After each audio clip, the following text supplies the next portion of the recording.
It's the end of week 2, and I just want to give an end of the week recap. I've spent a lot of time reading your discussion threads and looking over the assignments you put in the Dropbox this week, and last, reading the sharing activities you completed online on our Padlet about which picture of reader you connected with best as a child. From everything that I read, I just want to go back over a few things to clarify them and also emphasize a few important points. Number 1, your experiences with reading. First of all, I loved hearing the detailed stories you shared about growing up as readers and being readers today. Most of you shared a lot of personal details and went just above and beyond in the stories that you shared. It really gave me some insight into you since we haven't met face to face, and I found it fascinating. The biggest thing that stood out to me is the majority of you enjoy books now. Not all of you enjoyed books growing up, and there's a variety of reasons. And those reasons are important to think back on because the students sitting in your classroom will have many reasons why books don't connect with them as well.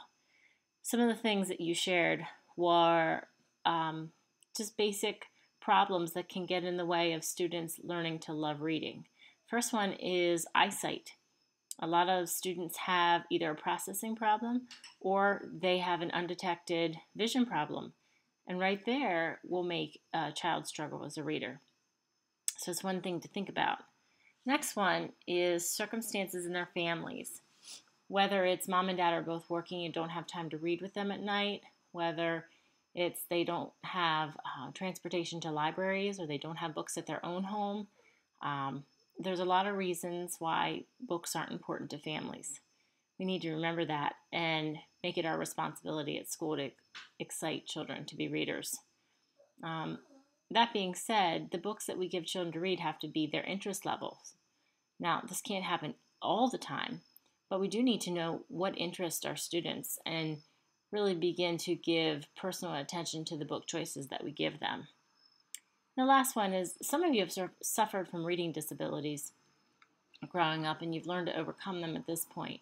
But if you have had a reading disability or you've ever worked with a child that has a reading disability, it is a very big wall to climb over.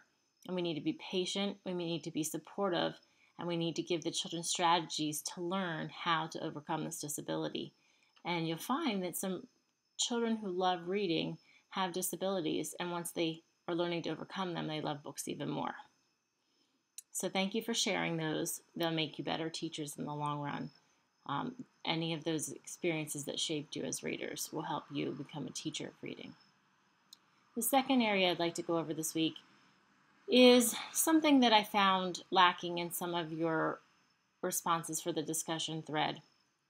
One of the things I asked you was what type of quality literature was available to the age of reader that you most wanted to work with. And some of you gave very specific book titles and some of you give very general ideas. The one thing I need you to really rely on when it comes down to selecting books for the age of reader you're going to teach is, first of all, what is their interest level? What topics will interest them? Second of all, what is their attention span? Both of these factors determine how long and what type of book a child can sit for. Then you can begin thinking about what genres best fit that age of learner. And you'd be surprised at how many quality books are out there in a variety of genres, beginning with even board books and preschoolers. So if you get a chance, go to the library, go to a bookstore, and look at the different genres that we talked about this week and think about the age of learner and how diverse the genres can be. Skipping ahead to number 4, a genre I didn't talk much about would be the biography genre. And someone mentioned in their discussion thread that they thought biographies were great, but they were more for a middle and high school age of student. And that's the way it used to be. And usually biographies were quite dry. But in the last 3 to 5 years, authors have begun writing biographies that are picture books, and they're fascinating. And you really wouldn't know you're reading a true story based on the illustrations or photographs in the book and the type of narrative text that is shared. But I've attached a link to the bottom. The website is great. It's www.thebestchildrensbooks.org. It has a fascinating amount of books that are current for each of the genres and also each of the content areas we'll teach in classrooms. The actual link that I've given you is the biography link, and it'll take you right into the best biographies for children, and they have them listed by age level, and the first set of books are kindergarten to third grade. And this is a population we don't always think of as being a population for biographies, but like I've said, they're picture book biographies. They give a very big amount of information, but in a fun narrative type of way. So please look into that area, and I'll try to include a biography in our weekly shared reading at some point this semester. All right, moving backwards, we're now on number 3, and this is the last kind of topic. And this also I pulled from your discussion thread. One of the questions, or parts of the question I asked for your discussion this week, was how would you integrate books into your classroom?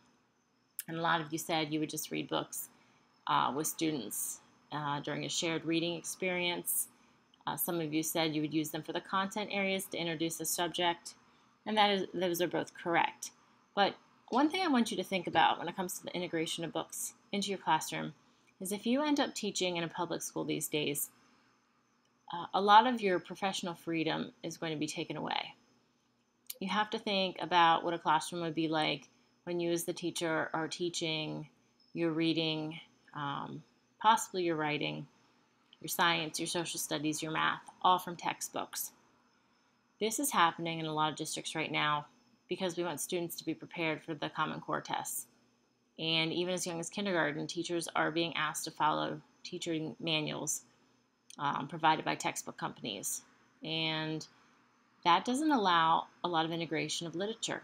So I just want you to think about in your classroom where we have the time to add shared reading, read alouds, student-led reading, literature circles, anything where real quality literature is in the hands of a child or the teacher sharing with a child, because it's not as easy as a lot of you anticipate it will be.